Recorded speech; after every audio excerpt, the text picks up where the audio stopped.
পররাষ্ট্রমন্ত্রীকে যখন সাংবাদিকরা এই সংক্রান্ত প্রশ্ন করেছিলেন, তিনি বেশ সরাসরি উত্তর না দিয়ে অস্বস্তির সঙ্গে বলেছিলেন যে আমরা কি কেবলমাত্র চাইতে গেছি ভিক্ষার ঝুলি হাতে? না মাননীয় স্পিকার, আমরা কেউ আশা করি না যে বাংলাদেশের মন্ত্রী মিনিস্টাররা দেশের বাইরে ভিক্ষার ঝুলি হাতে ভিক্ষা করতে যাবেন। মাননীয় সদস্য রুমিন ফারহানা, ব্রাহ্মণবাড়িয়া 2, সময় 2 মিনিট। মাননীয় স্পিকার, আপনাকে ধন্যবাদ।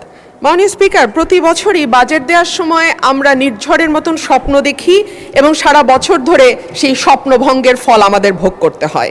মাননীয় স্পিকার, এই বাজেটে ব্যয় ধরা হয়েছে 9,38,000 কোটি টাকা, আয় মাত্র 6,95,000 কোটি টাকা, ঘাটতি 2,43,000 কোটি টাকা। এটুকু হলেই হতো মাননীয় স্পিকার, কিন্তু আয় 6,95,000 কোটি টাকার যে লক্ষ্যমাত্রা ধরা হয়েছে সেটা কোনো বছরই এই আয় রাজস্ব আদায় করা যায় না। ফলে যেটা হয়, ঘাটতি বাড়তেই থাকে এবং সেই ঘাটতির জন্য আমরা দেশি বিদেশি ঋণ কিংবা বিনিয়োগের উপর নির্ভর করি। আমাদের মাননীয় প্রধানমন্ত্রী সম্প্রতি চীন সফর করেছেন। আমি আপনার মাধ্যমে মাননীয় স্পিকার, আমি জানতে চাই চীনের কাছ থেকে আমাদের ঋণের কোনো আশ্বাস আমরা পেয়েছি কিনা, পেয়ে থাকলে সেই ঋণের আশ্বাসের পরিমাণ কত, কিংবা বাংলাদেশে তারা কোনো বিনিয়োগ করবে কিনা এরকম কোনো আশ্বাস এসছে কিনা সেটাও আমি আপনার মাধ্যমে জানতে চাইছি।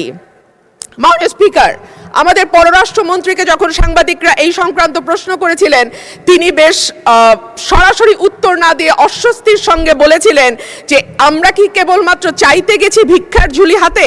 না মাননীয় স্পিকার, আমরা কেউ আশা করি না যে বাংলাদেশের মন্ত্রী মিনিস্টাররা দেশের বাইরে ভিক্ষার ঝুলি হাতে ভিক্ষা করতে যাবেন।